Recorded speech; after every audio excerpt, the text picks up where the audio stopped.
Les invités de Marco, au micro et dans la radio. Au micro et dans la radio.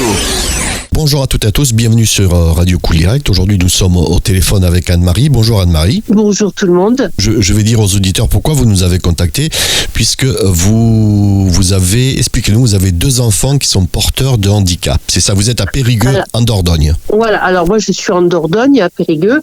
En fait, j'ai 2 enfants qui sont porteurs de plusieurs pathologies, on va dire, parce qu'en fait, ils ont 3 handicaps. Ils sont malvoyants. Ils sont atteints de la maladie de Hirschsprung long. Ils sont atteints aussi du syndrome de Marfan. Alors, le syndrome de Marfan est une maladie. Mais chez Mathéo et Corentin, on dit syndrome parce qu'il y a déjà la maladie de Hirschsprung. C'est-à-dire que la maladie de Marfan est rentrée en collision avec la maladie de Hirschsprung, puisque la maladie de Hirschsprung, elle a masqué le syndrome de Marfan. Donc, ce qui fait qu'on l'a pas vu dès la naissance, le syndrome de Marfan. Le seul problème de santé qu'on a vu dès la naissance, c'est la maladie de Hirschsprung. D'accord? C'est parce que c'est elle qui a montré des signes de gravité énormes dès le départ. À 2 ans et demi, on s'aperçoit qu'ils sont malvoyants. Donc, pendant 2 ans et demi, on s'est occupé que de la maladie de Hirschsprung, parce que c'était elle la plus grave.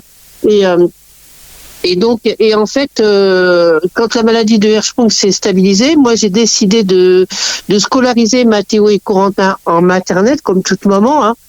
Et avant de les faire entrer en maternelle, je fais faire un test visuel pour voir si tout allait bien de ce côté-là, s'il n'y avait pas besoin de lunettes, tout ça et tout, comme tout le monde. Et là, l'ophtalmo me dit que mes enfants sont malvoyants. Donc, on l'a vraiment découvert par accident. Et le fait de la malvoyance, ça aurait pu être un des premiers signes du syndrome de Marfan. Comme ils ont fait des gros comas, on a plutôt mis ça sur la réanimation dont ils ont subi, qui peut aussi provoquer aussi des problèmes de vue. Et le fait aussi qu'ils soient nés prématurément aussi peut avoir provoqué aussi des problèmes de vue. Donc en fait, ce qui fait qu'on n'a pas cherché une autre maladie à ce moment-là. La 3e pathologie a été découverte, ils avaient à peu près entre 8 et 10 ans, par là. Parce qu'un des jumeaux a montré des signes de problèmes cardiaques. Et là, on a fait une échographie cardiaque, et là, on voit que Corentin à la aorte déformée. Et donc là, on commence à se dire, l'hôpital de Bordeaux a commencé à se poser des questions s'il n'y avait pas un autre souci. Et donc l'hôpital de Bordeaux là a commencé à me parler du syndrome de la maladie de Marfan. Et il présente tous les signes maintenant caractéristiques du syndrome de Marfan, puisque ils sont très très grands, très maigres, les muscles ne se sont pas développés normalement, ils marchent, En fait, ils ont très peu de muscles, et ce syndrome-là peut toucher le cœur, les poumons, en fait, tout ce qui est musculaire, on va dire, et le squelette aussi qui est très très très fin. Donc voilà. Ils ont 19 ans tous les deux à l'heure actuelle. Oui. C'est ça. Voilà. Et donc en fait, moi à chaque fois j'ai transmis à la MDPH les comptes rendus médicaux, alors que je n'en ai pas le droit normalement, parce que les comptes rendus médicaux doivent être transmis de médecin à médecin, avec l'autorisation soit des parents, soit du patient. Les médecins ont toujours eu mon autorisation pour transmettre les rapports médicaux, simplement la MDPH ne passe pas par les médecins. D'accord. Direct. Juste, je vais juste dire ce que là pour les auditeurs, la MDPH, c'est la Maison départementale des personnes handicapées, c'est ça, Oui, c'est ça, oui. Qui se trouve chez vous, donc à Périgueux. Oui, il y en a une à Périgueux, il y en a une dans chaque département. Et normalement un bureau local dans chaque ville, normalement. Et donc voilà, en fait, donc moi j'ai transmis les rapports médicaux. La MDPH a toujours su que Mathéo et Corentin étaient malvoyants, mais en fait la MDPH a toujours fait bloc pour les aider aux apprentissages scolaires. Par contre, vouloir les mettre en IME ou en CMP, centre médico psychothérapeutique 2 jours, ça par contre ils ont toujours voulu le faire. En fait, il faut savoir que les IME, les centres, alors certains IME, on va dire, et les centres médicaux psychothérapeutiques de jour, ce sont des structures adaptées pour les enfants avec des troubles du comportement. D'accord ?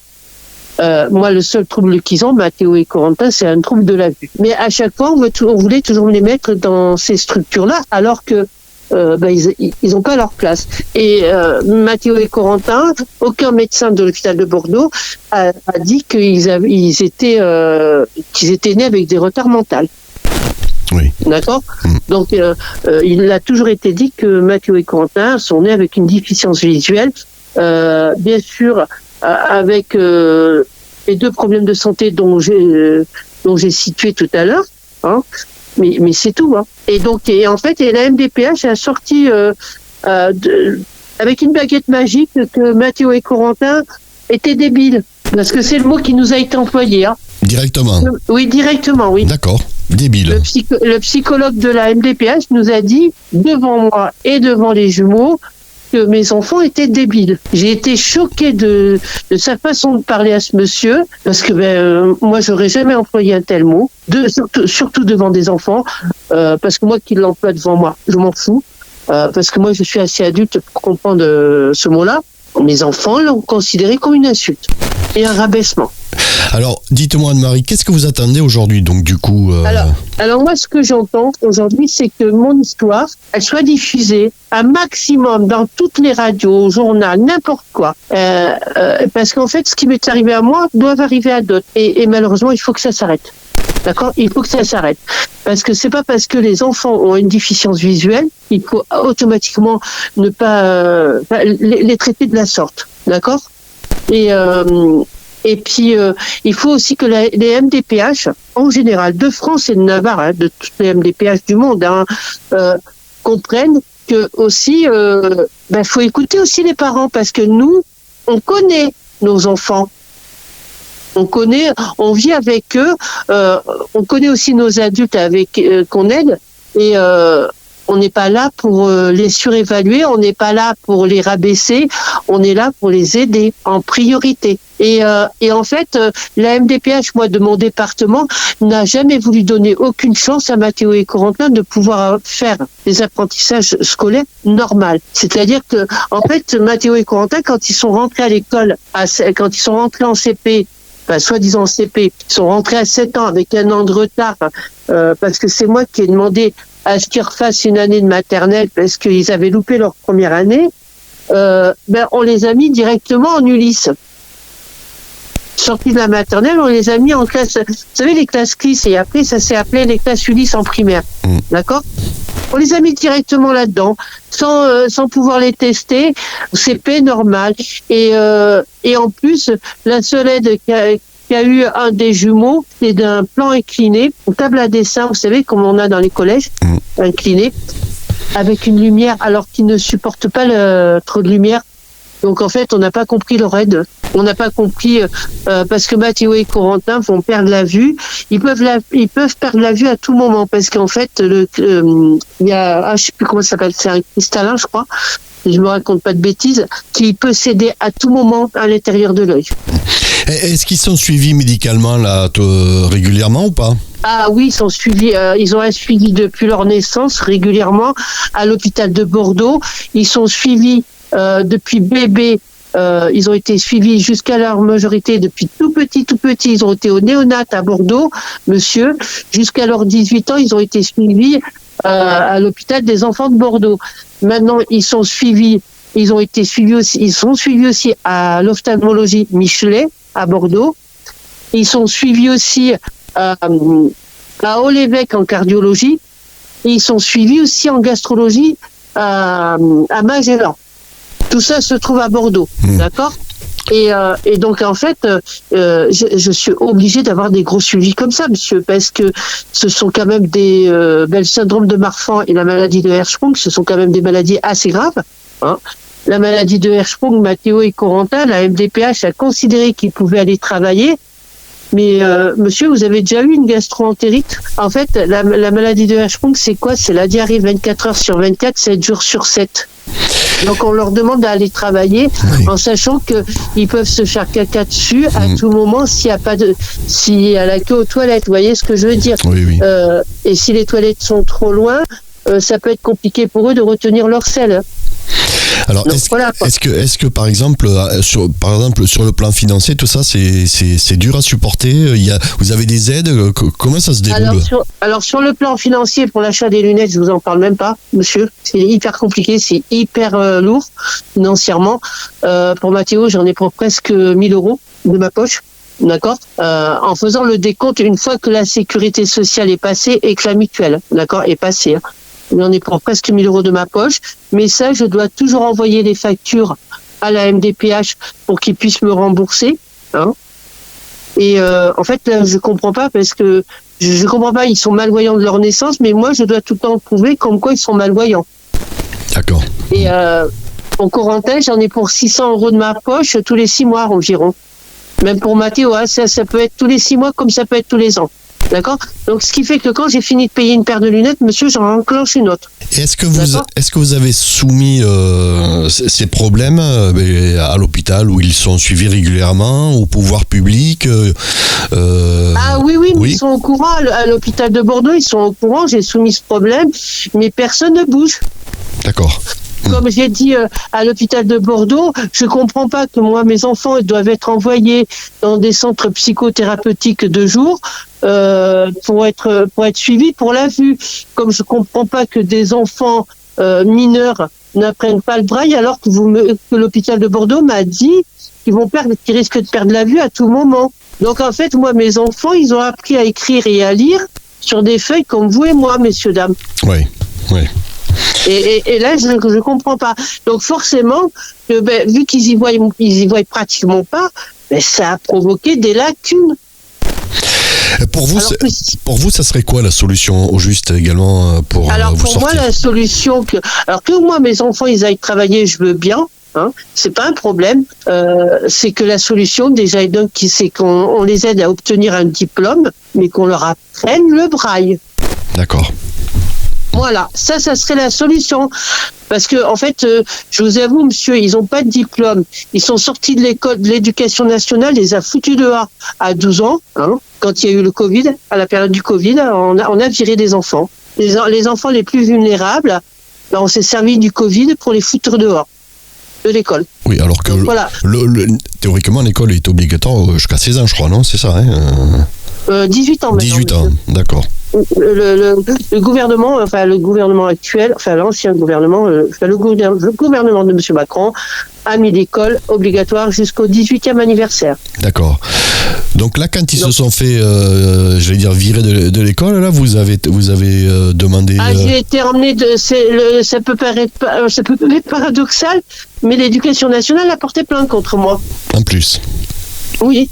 Je me suis retrouvée devant un juge d'enfants et là, j'ai pas compris parce qu'en fait, c'est eux qui les virent, mais c'est moi qu'on sanctionne. Je me suis pas laissé faire, hein, puisque les enfants n'ont pas été placés. Il n'y a pas eu de mesures éducatives parce que j'ai tout refusé en bloc, parce que cette juge, à l'époque, sur Périgueux, m'avait mis un éducateur parce qu'on m'a dit on ne place pas des enfants. Des enfants âgés comme mes enfants. Donc en fait, on m'a dit on les place pas. Donc et donc ils me les ont laissés, mais ils voulaient me coller un éducateur. Mais en fait, cet éducateur-là n'était pas au courant que les enfants étaient malades. Quand le service de la EMO m'a appelé pour prendre des rendez-vous pour qu'on mette en place le service éducatif, j'ai répondu à leurs appels, hein, et là, ils me racontent un petit peu leur truc à eux. Et là, je leur dis, mais je crois qu'il y a quelque chose qu'on a oublié de vous dire. Et ils m'ont dit, non, on nous a tout dit. J'ai dit, non, on nous a pas tout dit. Est-ce qu'on vous a dit qu'ils étaient malvoyants, malades du cœur et malades des intestins? On m'a dit non. Je dis, en fait, vous prenez en charge des enfants. Ils sont en situation de handicap, mais vous n'êtes pas au courant. Je dis, là, il y a un problème. Vous avez alerté un peu les médias. C'est quoi? C'est vraiment la dernière bouteille à l'eau jetée pour. Alors là, c'est vraiment la dernière bouteille jetée à l'eau, hein, parce qu'en fait, je me dis, de toute façon, on est écouté un peu, puisqu'en fait, il y a quand même des choses qui ont bougé depuis. Hein. J'ai réussi à obtenir l'allocation adulte handicapé avant l'âge. Là aussi, il y a quelque chose que je comprends pas, monsieur, c'est pourquoi attendre 20 ans, le 20e anniversaire pour qu'ils aient leur AH, alors que moi, j'avais la notification depuis l'âge de leurs 16 ans. D'accord. Donc là, je pensais qu'à 18 ans, ils allaient automatiquement basculer en AH. Eh ben non. Non, ils avaient préparé la AH pour que à 20 ans, ils basculent en AH. Voilà. Ils avaient préparé cette notification à l'avance. Ouais. Après, c'est la lenteur de l'administration qui sont peut-être pas adaptées à tous les cas. Non, c'est même pas ça, monsieur. C'est que en fait, alors pour la MDPH, les jeunes handicapés sont majeurs pour le vote, sont majeurs pour pas mal de choses, mais ils ne sont pas majeurs pour toucher la hache. C'est tout simplement ça. La MDPH est restée coincée, je crois, dans les... alors, ne me trompez pas, je crois que je ne peux pas me tromper, mais je crois que c'est en 74 que la majorité est passée à 18 ans. Si je me trompe pas, dans les années 70. Mais en fait, la MDPH, ils sont restés coincés dans ces années-là par rapport à ça. D'accord. Il n'y a pas eu d'évolution. D'accord. Oui, ben ça, c'est l'administration, voilà. C'est les lois qui sont peut-être mal faites et mal adaptées peut-être pour... Voilà, donc en fait, déjà aidant là, il faudrait peut-être que là-haut, ils bougent un peu parce que à 18 ans, les enfants ont beau être handicapés, quand ils ne peuvent pas aller travailler, ils ont peut-être aussi envie de faire comme les copains qui travaillent, aller se payer un verre, aller au cinéma. Et ils n'ont peut-être pas forcément envie de passer par papa et maman pour avoir 4 sous, quoi, on va dire. Donc voilà, donc c'est comme les services sociaux qui veulent toujours mettre des enfants comme les miens sous tutelle ou sous curatelle.